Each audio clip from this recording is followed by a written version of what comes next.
If you follow the RA groups on Amazon, you've probably seen people talk about how they get really good deals at Walmart with Walmart managers. They found 8 of something, it was priced $20 a piece, and they approached a manager and said, what could you do if I took them all? And maybe they walk out of the store with all 8 items for $10 a piece. Maybe, the manager marked that down 50%. And I'm sure there's a lot of different ways to approach management at Walmart and walk away with better deals. And these are clearance deals, by the way. I don't expect that you'll be able to get great deals on active inventory, but I'm sure there's a lot of ways to get great deals on clearance merchandise at Walmart. Um, but I can't speak to all the ways that people do it. I only know how I do it, and I've built a system for it. It does seem to work pretty consistently. It's not going to work everywhere, and it's not going to work with every person you talk to. If you get shot down at one store, you can always go back to that store and maybe talk to somebody else on a different day. You never know, what the air is like until, you feel it out. Um, so let me start by saying that my way of getting great deals at Walmart um, is not to approach a manager. I don't approach store managers. I think that should be the last person I want to talk to, especially first contact. So I don't hunt down store managers. It This is generalizing now, and it's just my opinion, but I believe that store managers are trained to say yes to their boss and to try and find reasons to say no to everybody else. And that includes people on their staff, people who come in and try to sell them things. Um, so I make it a policy not to hunt down a store manager. You'll put them on the defensive immediately if you've got store employees calling for the store manager, the general manager, to come to the front of the store and meet some guy who's talking about liquidation. Um, they don't want to meet you. And, oftentimes they're going to tell you no straight off, and sometimes they might say, give me your card and I'll get back to you. And 9 times out of 10, maybe 10 times out of 10, if I'm being honest, um, they don't, in my experience. So I like to let things happen more organically. I will go into the store, I will grab my cart, I will walk around, I will get some of my replens into the cart. I've got a few replens at Walmart, and I can pretty much buy a few things, every day if I wanted to. So I've always got a few things I can put into the cart, active inventory. And then I might make the rounds and hit a few of the end caps, because I don't want to drag anybody all over the store unless they're really up for it. But I'm trying to get some things into the cart, so I'll stop at a few end caps and maybe throw in, a couple clearance health and beauty items, or a couple, housewares clearance items before I attack that clearance aisle. And sometimes there's 2 clearance aisles, and sometimes there's 3 clearance aisles, and it can get pretty crazy in there. So regardless of the size of the clearance aisle, I like to go there, and unfortunately there's not always going to be somebody working the clearance aisle. And in that case, if I'm in a clearance aisle scanning stuff for an hour or whatever, however long I'm there, and I never see another soul, I will generally fill my cart with what I can, I will go check out, and I will move on. I do not like to hunt people down, and I do not like to approach people with a pitch. So in that case, I think it's best to just fill your cart, pay, and move on. But now let's assume that there is somebody in the aisle. There's a guy or a gal, and she's got her Tellers on, which is the scanner, the scan gun, however you want to call it, and she's in there, and she's actively updating prices on clearance inventory, or she's checking to see, how much inventory do we have left of this item. Whatever she's doing, she's in there and she's working the aisle. And at that point, I want to start a conversation with her organically. I just want to start talking about clearance and try to empathize on her level. Oh man, you sure do have a lot, here to go through. Man, is this your, are you like the clearance, are you the markdown manager? I like to use that word, markdown manager, because it's a word that they use at Walmart, and I'll get more on, I'll get to that later. And so we'll start talking organically. I've already got some stuff in my cart from making the rounds, and she will invariably, or he will invariably, be frustrated with how much clearance there is, because the manager wants that stuff gone, but he only gives her, a limited budget, each week or each month, depending on how the store structures it. And, you know, it's her job to kind of, in essence, guess what items to mark down, how much to mark them down. And by the time she gets from one end of the aisle, you know, she has to stay within that budget. So if she's marking down every item in the aisle, what does she get? You know, maybe $1 an item, because there might be 10 of one thing and 8 of another thing and 1 of one thing and 20 of something else. And if she applies $1 to the 1,000 items in that aisle, she might exhaust her entire budget just taking $1 off of each item. So we get to talking, and we're talking about clearance, and then I'll bring up something that I've termed targeted markdowns, meaning you can stand here all day and go through these items one by one and try and figure out and guess how much to mark this thing down, how much to mark that thing down. Maybe I shouldn't mark this one down at all. Or we could look at an item together, and I'll give you some examples in a minute. And we could look at the item, you could pull out your Telezon, we could scan it, look at the numbers, and if we can get to a price where I'm happy and you're happy, then they're all going to disappear today. You know, the targeted markdown makes her job super easy, because she knows if I mark this item down this many dollars, it's going to disappear, and it's going to disappear right now. So just as an example, I was in Walmart yesterday, and I talked to a lady. Her name was Carolyn, and she had her Telezon. She was marking stuff down. She was talking to another employee about being frustrated with the way that management handles things and the budget, and you know, I don't want to get into all of it because frankly I don't understand all of the terminology they use. But just a few examples, like I said. Here we've got a Little Mermaid doll, right? Ariel, and I think originally she was like $29 or $39, 40, and so in the clearance aisle, she was marked down to $15, which is a great price because she's $40 on Amazon right now. And I think the last time I checked, the rank was about 15,000 in toys. It's fourth quarter. I can sell them all day. But she had 9 of these. And I said, well, why don't we take a look? And she scanned the UPC. She thought about it, looked at her Telezon, did some math in her head, and she said I could do 10 each. So I got 9 of these for $10 a piece, and I'm going to sell them for $40 or better because things are pricing up on Amazon right now. So in my opinion, at $15 it was a great deal. At $10 it was a steal. Everybody knows Lego, and this is the Friends series, and Heart Lake Juice Bar. It's been out for a few years now, and they finally started clearancing it out. And I think 277.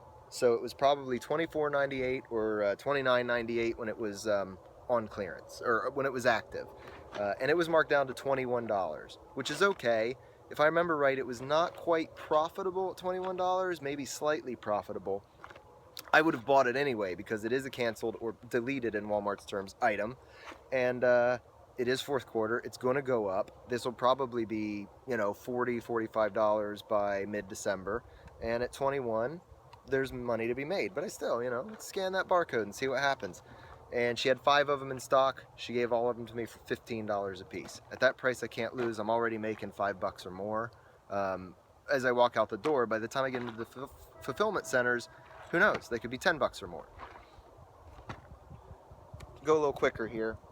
These were priced $17. She had 6 of them, I think, maybe 5, and she marked them down to $10 a piece for me. They were barely profitable at 17, but now at 10, I know I'm making at least $7. So can't lose. These were $7, and they're really cool. They're, you know, the pop-up toys. They play music. It's a baby toy. Had a decent rank in baby, I think. They were marked $7. She gave me, there had to be, I didn't even count them, but I'm guessing there were at least 12 of them. She gave them to me for $3 a piece. Oh, and they were already profitable at 7. At $3, I just bagged an extra $4 on each one. Times 12, right? We're looking at almost $50. Just because I decided to talk to somebody and because she was open to what I had to say. Another similar story here. These were marked $5, and she gave me these for $3. There were only 3 there. It's, you know, they'll sell quick. They're small, lightweight. $3 a piece. The rank probably wasn't so good, but who cares? It's fourth quarter. They're going to sell.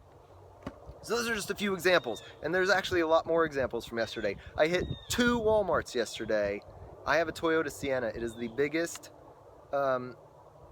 minivan on the market. It is bigger, it has more cubic footage than a Ford Transit, it has more cubic footage than a Nissan NV, and it was stuffed floor to ceiling, front to back. I do not have any seats in the back. 2 Walmarts. And part of the reason I was able to fill it was because I was able to talk to managers, not managers, I'm sorry, just basically an associate, you know, I mean, or maybe she would be considered a markdown manager, although she doesn't actually have the title markdown manager, so she was wearing a blue vest, so I guess she's just an associate. Here's some tips to talking with the person you meet in the markdown aisle. Number 1, play dumb.